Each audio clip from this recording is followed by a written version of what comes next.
Para conhecer o jogo Illuminati, acesse nossa loja illuminati.com.br e descubra um mundo de jogos e conspirações.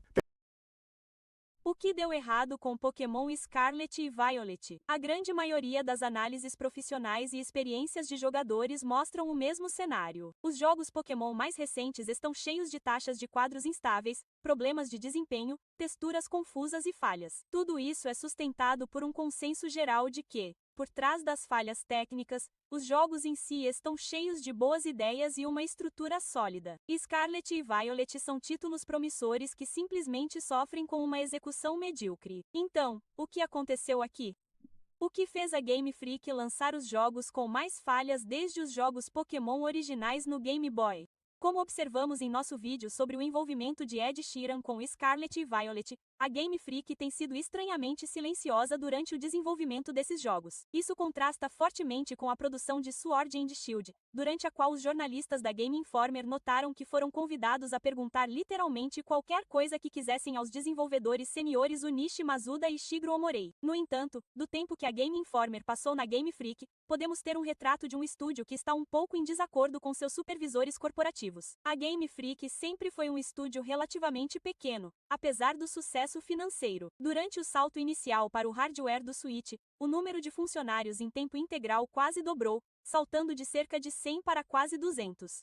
Embora o estúdio tenha continuado a crescer e se mudado para alguns escritórios bem novos no mesmo prédio da filial da Nintendo em Tóquio, os chefes da Game Freak resistem fortemente a uma expansão sem fim em um esforço para manter o espírito indie de pequeno estúdio do desenvolvimento inicial de Pokémon. De acordo com a Game Informer, por que não expandir ainda mais? Quando os jogos vendem tão bem quanto vendem, é um dos jogos mais populares já feitos. Esta equipe poderia ter um escopo e tamanho de Destiny se quisesse. É a principal série principal de RPG que está impulsionando tudo. Você pensaria que eles poderiam investir muito mais nisso, então por que não o fazem? E conversar com Masuda sobre isso é interessante. Masuda estava enfatizando: ei, eu adoraria fazer jogos com 20 pessoas se pudesse. Esse é o meu ideal. Ele insiste muito na forma como coloca a questão. Se tivermos uma equipe maior, haverá muitos galhos naquela árvore. Ele quer manter tudo pequeno porque a comunicação é muito desafiadora em equipes de desenvolvimento. Isso acontece repetidamente com jogos AAA. A comunicação é o que afunda muitos projetos, os coloca no inferno do desenvolvimento. Ficaria muito confuso e complicado e seria um desastre. Então, manter a equipe o mais unida possível e, ao mesmo tempo, conseguir lançar essa série principal de RPG é a missão deles. Acho que a comunidade não se importaria se eles crescessem, mas a Game Freak tem raízes indie muito pequenas, e Masuda é o líder espiritual desse estúdio neste momento, e seu desejo de manter as coisas pequenas é uma desconexão fascinante com o que a comunidade pode gostar. Essa abordagem de estúdio pequeno significa que a tomada de decisões importantes é centralizada, permitindo que alguns desenvolvedores principais tomem a maioria das grandes escolhas sobre o desenvolvimento do jogo. É provavelmente por isso que o núcleo de Scarlet and Violet continua tão envolvente. Uma equipe de desenvolvedores experientes que sabem muito bem o que estão fazendo,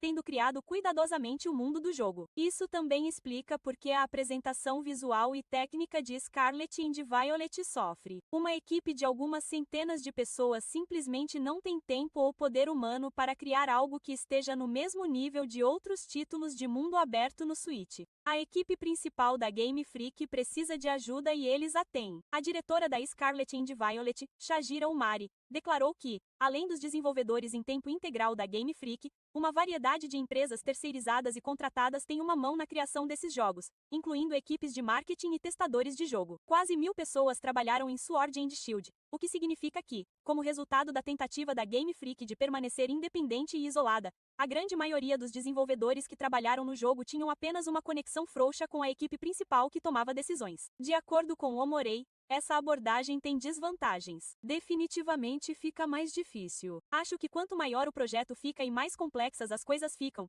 pode ficar mais difícil garantir que todos estejam na mesma página e que você esteja transmitindo a mesma mensagem para todos e que eles a entendam. Por exemplo, eu definitivamente preciso contratar mais especialistas, como programadores que sejam especialistas em uma área específica da tecnologia, e garantir que eu entenda o que eles estão fazendo, mas também garantir que eles entendam qual é o objetivo do jogo que estão desenvolvendo. Trabalhar com tantos desenvolvedores externos cria gargalos na programação e na arte, já que muitos dos desenvolvedores que fornecem ativos de modelos 3D são da Creatures Inc. e não da Game Freak. No entanto, essa escolha de priorizar ideias de jogabilidade em vez da proficiência técnica tem sido parte da estratégia da Game Freak para Pokémon desde o início, e é uma grande parte do motivo pelo qual a franquia tem sido tão consistentemente bem-sucedida nas últimas 3 décadas, disse Junichi Masuda. De uma perspectiva criativa, é parte de uma discussão que tivemos na Game Freak com a Nintendo e a Pokémon Company, e chegamos à decisão de que em algum momento precisamos ser capazes de priorizar novas ideias de jogabilidade. Precisamos ser capazes de encontrar uma maneira de equilibrar o número certo de Pokémon e também ainda apresentar novas maneiras para os jogadores aproveitarem o jogo. Novas ideias de jogabilidade para manter a série atualizada e agradável no futuro. A Game Freak e a Pokémon Company são sinônimos aos olhos de muitos jogadores,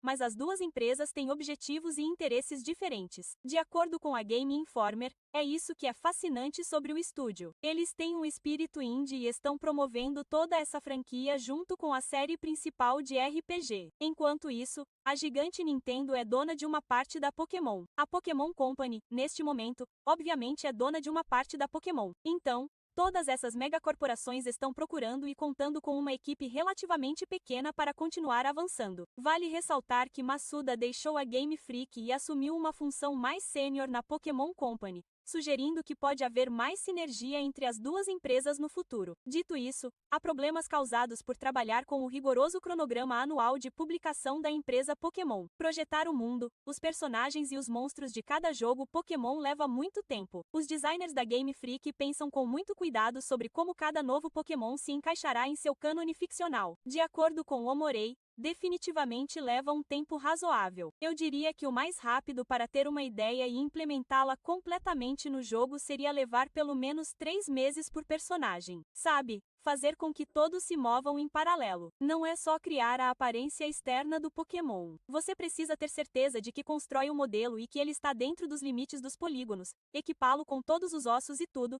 texturizá-lo e deixá-lo com a aparência que o configuramos. E então enviá-lo aos animadores, pedir que eles criem todas as diferentes animações, revisá-las para garantir que ainda correspondam à ideia e, por fim, colocá-lo no jogo e garantir que tudo funcione lá. Então, é definitivamente um processo bastante complexo. Esse período de design consome parte do cronograma de desenvolvimento de um jogo e, com lançamentos anuais, uma vez que o longo estágio de planejamento é concluído, geralmente é uma questão de fazer o melhor trabalho possível com o tempo restante, disse Masuda. Em qualquer situação de design, recursos e tempo são sempre uma limitação sobre o que você pode fazer em um projeto. É bem provável que a Game Freak estivesse totalmente ciente dos muitos bugs e falhas em Scarlet and Violet, mas não conseguiu lidar com eles antes do lançamento devido ao cronograma de lançamento agressivo do jogo. A Game Freak está tentando desesperadamente manter uma mentalidade de desenvolvedor independente pequeno enquanto lida com as necessidades de duas das maiores empresas de entretenimento do planeta. Daí os lançamentos anuais de jogos Pokémon,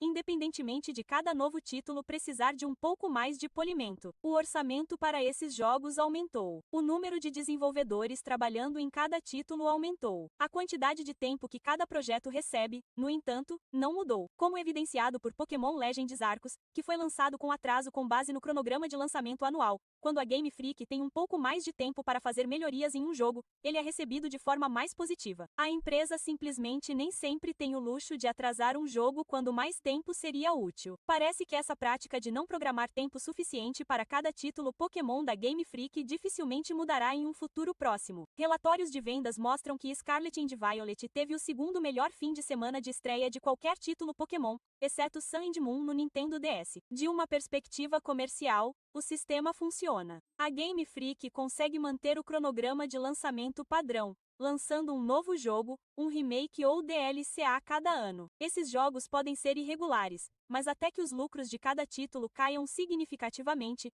a Pokémon Company não tem ímpeto para repensar a fórmula estabelecida. Enquanto isso, a Game Freak continua tentando se agarrar às suas raízes indie, focando no planejamento antecipado de cada jogo e ficando sem tempo para o polimento final que evitaria bugs. Afinal, se há uma coisa pela qual a franquia Pokémon é conhecida, são bugs.